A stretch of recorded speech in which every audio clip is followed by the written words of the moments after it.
Hello everyone. In this video, I will show you how to connect Eero to an NBN box.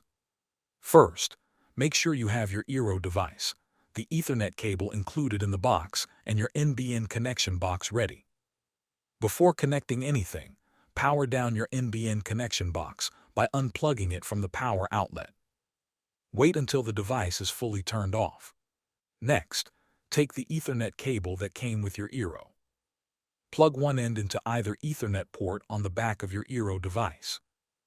Then plug the other end into the correct UNID port on your NBN connection box.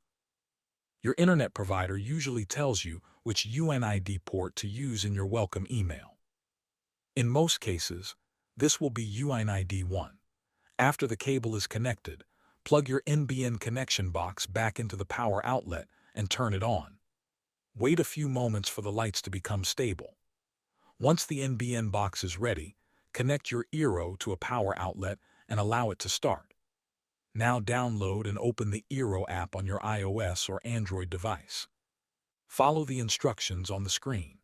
The app will search for your Eero, guide you through creating an account, and help you set up your new Wi-Fi network name and password.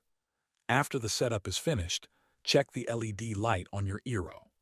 A solid white light means your Eero is connected correctly and your Wi-Fi network is ready.